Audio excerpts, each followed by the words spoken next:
Hello बच्चों, स्वागत है आपका हिंदी व्याकरण की कक्षा में। आज हम पढ़ेंगे भाषा अधिगम एवं व्याकरण। यह आपकी किताब का नाम है। इसका पहला पाठ खोलिए, भाषा और व्याकरण। आज हम भाषा और व्याकरण के बारे में पढ़ेंगे। बच्चों, तुमने सड़क पर चलते समय कई प्रकार के संकेत चिन्ह देखे होंगे। उन्हें देखकर हम समझ जाते हैं कि क्या करना है। यदि लाल बत्ती हो तो बिना किसी के कुछ कहे ठहर जाते हैं।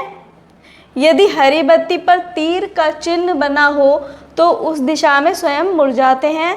कहीं हॉर्न पर क्रॉस का या गलत का चिन्ह लगा होता है तो समझ जाते हैं कि यहाँ हॉर्न बजाने पर प्रतिबंध है। ये संकेत की भाषा है। बच्चों, आपने देखा होगा कि जो सिग्नल लगे होते हैं रोड पर, जब चौराहे पर जाते हैं तो सिग्नल होते हैं इस तरीके से। तो वो सिग्नल के माध्यम से क्या हमें ये बताते हैं कि जैसे लाल बत्ती होती है तो रुकना होता है, हरी बत्ती होती है तो चलना होता है, और हरी बत्ती पे कहीं तीर का निशान होता है तो उसी दिशा में मुड़ना होता है। ये सब क्या है? सांकेतिक भाषा के रूप हैं। गूंगे बहरे व्यक्ति भी अपनी बात संकेतों से ही समझाते हैं। जो गूंगे बहरे होते हैं वो अपनी बात संकेतों द्वारा ही समझाते हैं। आपने पक्षियों और जानवरों को भी बोलते सुना होगा। हमें उनकी बात पूरी तरह से समझ में नहीं आती है। जो पक्षी और जानवर होते हैं उनकी भी भाषा होती है अपनी, वो अपने ही भाषा में कुछ भी बात करते हैं जो कि हमें समझ में नहीं आती है। कभी कभी संकेतों से भी अपनी बात दूसरों तक पहुंचाई जाती है।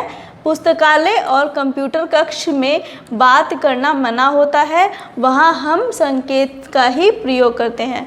आपने देखा होगा कि पुस्तकालय जो होता है, जहां पर या तो पुस्तकालय या कंप्यूटर कक्ष होता है, वहाँ पर शोर नहीं किया जाता। या फिर हम कभी किसी को बोलते हैं कि चुप हो जाओ तो हम कैसे संकेत करते हैं? ऐसे संकेत करते हैं। तो ये संकेत की भाषा ऐसे ही होती है जैसे ये संकेत की भाषा है कि चुप हो जाओ। यहाँ पर सिगरेट बनी है और इस पर ऐसे क्रॉस का निशान बना है तो इसका मतलब ये है कि सिगरेट पीना मना है। और यहाँ पर ये लड़की ऐसे कर रही है यानी कि वो सुन रही है। तो ये संकेत की भाषा इस तरीके से हम समझते हैं। ऐसे ही कुछ संकेत हैं। संकेतों का प्रयोग आमने सामने बैठकर ही किया जा सकता है। दूर बैठे लोगों को अपनी बात कहने के लिए अन्य साधनों का प्रयोग करना पड़ता है, इसलिए भाषा की उत्पत्ति हुई। जब हम सामने बैठे हैं, पास में हैं, तो हम संकेतों द्वारा अपनी बात कह सकते हैं। किसी को इशारे में हम समझा सकते हैं।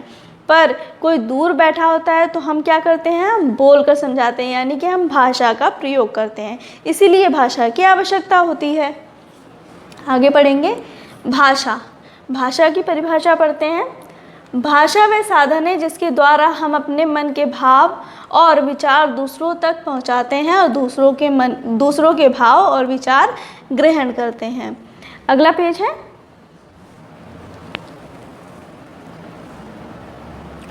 भाषा का प्रयोग दो प्रकार से होता है। भाषा का प्रयोग कितने प्रकार से?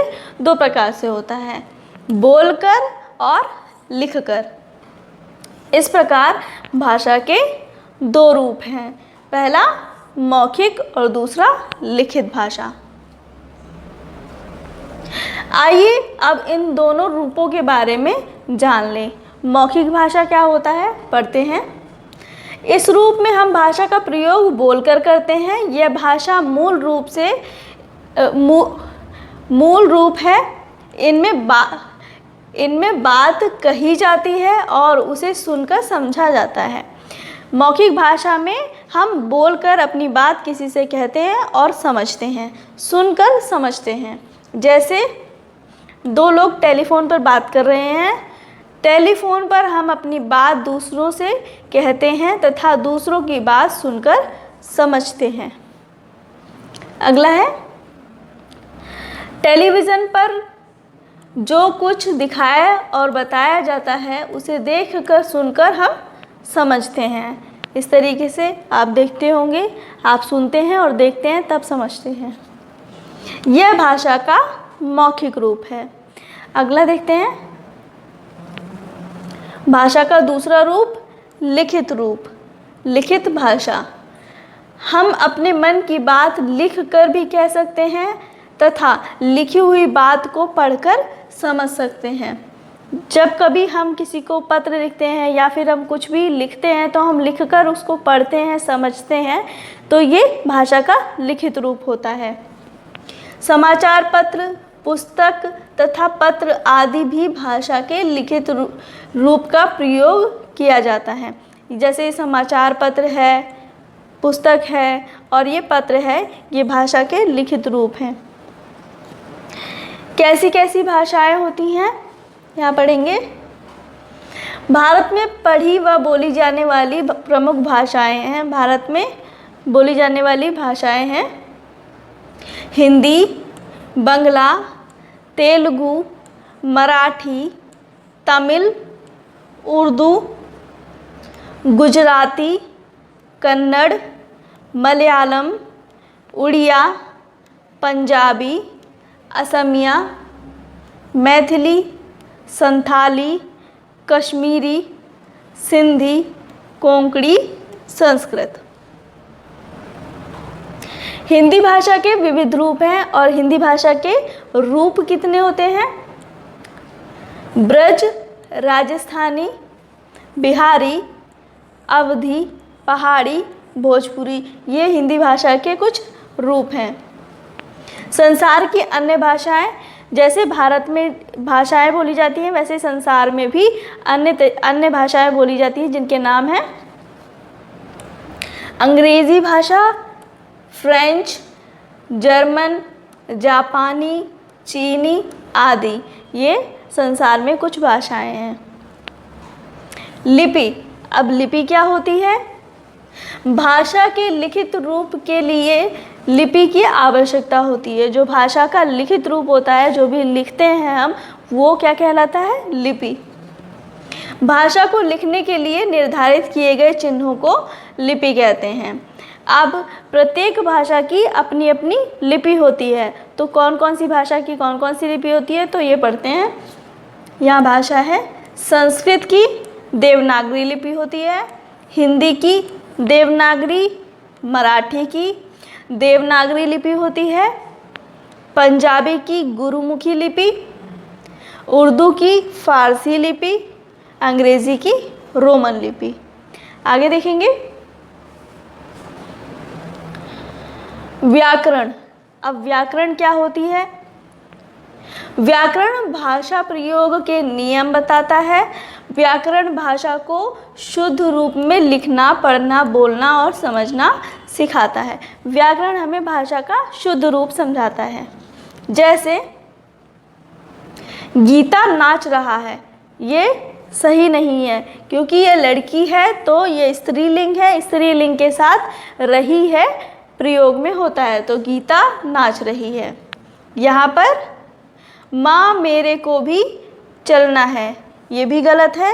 माँ मेरे को नहीं होगा, यहाँ पर माँ मुझे होगा, माँ मुझे भी चलना है। ये दोनों वाक्य गलत हैं। व्याकरण बताता है कि इनको किस प्रकार लिखना, बोलना चाहिए। गीता नाच रही है, मैंने अभी बताया आपको गीता नाच रही है होगा, माँ मुझे भी चलना है। शब्द और वाक्य के शुद्ध अशुद्ध होने का पता हमें व्याकरण से ही चलता है। आगे है, हमने क्या क्या पढ़ा, अब हम उसे पढ़ेंगे।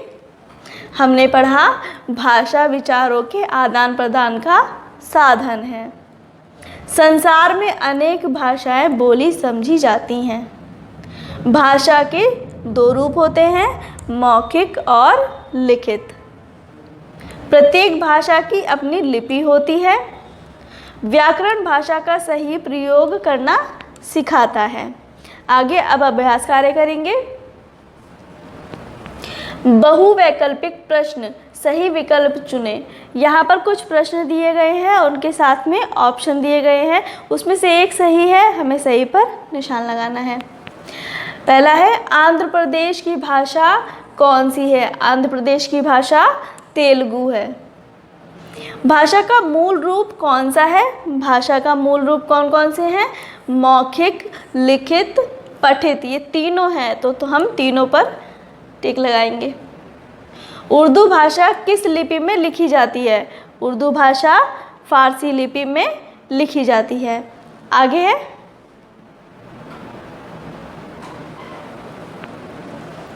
सड़क पर लगी लाल हरी बत्ती की भाषा कौन सी होती है? अभी हमने पढ़ा जो सड़क पर सिग्नल होता है उसको कौन सी भाषा में कहा जाता है?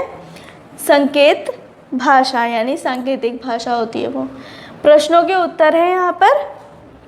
पहला प्रश्न है, भाषा से आप क्या समझते हैं? भाषा से क्या समझते हैं हम? भाषा वह साधन है जिसके द्वारा हम अपने मन के भाव और विचार दूसरों तक पहुंचाते हैं और दूसरों के भाव और विचार ग्रहण करते हैं। अगला प्रश्न है, भाषा के कौन कौन से रूप होते हैं? उत्तर है, भाषा के 2 रूप हैं, मौखिक और लिखित। अगला है, लिपि क्यों ज़रूरी है? प्रत्येक भाषा की अपनी लिपि होती है। लिपि के द्वारा हम किसी भाषा को लिख सकते हैं। अगला प्रश्न है, व्याकरण जानने के क्या फायदे हैं? व्याकरण से हम शब्द और वाक्य के शुद्ध अशुद्ध होने का पता लगा सकते हैं। आगे है, अगला प्रश्न है, रिक्त स्थान भरो। यहाँ पर रिक्त स्थान की पूर्ति हमें करनी है। पहला है, व्याकरण हमें भाषा का डैश रूप बताता है। व्याकरण हमें भाषा का सही रूप बताता है। संस्कृत भाषा कौन सी भाषा में लिखी गई, लिपि में लिखी गई है? देवनागरी लिपि में लिखी जाती है। तीसरा है, कन्नड़ भाषा डैश राज्य में बोली जाती है। कन्नड़ भाषा केरल राज्य में बोली जाती है। सड़क पर लगी बत्ती को डैश भाषा कहते हैं। सड़क पर लगी बत्ती को सांकेतिक भाषा कहते हैं। ब्रज, अवधी, राजस्थानी आदि डैश भाषा के रूप हैं। ये कौन सी भाषा के रूप हैं? लिखित भाषा के रूप हैं। भाषा के शुद्ध अशुद्ध होने का पता डैश से चलता है। भाषा के शुद्ध अशुद्ध रूप का पता हमें कैसे चलता है? व्याकरण से चलता है। तो हम व्याकरण लिखेंगे। अगला प्रश्न है, सही या गलत का चिन्ह लगाओ। यहाँ पर कुछ पंक्तियाँ हैं, इन पर जो सही है हमें सही का निशान लगाना है और जो गलत है उस पर गलत का निशान लगाना है। पंजाबी भाषा देवनागरी लिपि में लिखी जाती है? नहीं, पंजाबी भाषा गुरुमुखी लिपि में लिखी जाती है, तो ये गलत है। अंग्रेज़ी मुंबई की भाषा है? नहीं, यहाँ पर गलत का निशान लगाएंगे। मुख्य रूप से भाषा के 2 रूप होते हैं, ये सही है। भाषा के मुख्य रूप से 2 रूप होते हैं। कौन से रूप होते हैं? मौखिक और लिखित। रेडियो पर समाचार पढ़ना भाषा का लिखित रूप है? नहीं, वो मौखिक रूप है, तो हम इस पर गलत का निशान लगाएंगे। भाषा से विचारों का आदान प्रदान होता है? सही है, भाषा से विचारों का आदान प्रदान होता है। अगला प्रश्न है, सही मिलान करो। यहाँ पर हमें मिलान करना है। लिखित भाषा का रूप है अखबार। संस्कृत देवनागरी लिपि में लिखी जाती है। अंग्रेज़ी रोमन लिपि में लिखी जाती है। डोगरी कश्मीर की भाषा है, ये बोली है। जो भी मैंने आपको पढ़ाया वो सारा होमवर्क आपको कंप्लीट करना है और इसके पिक्चर्स क्लिक करके आपको ग्रुप में सेंड करना है। धन्यवाद।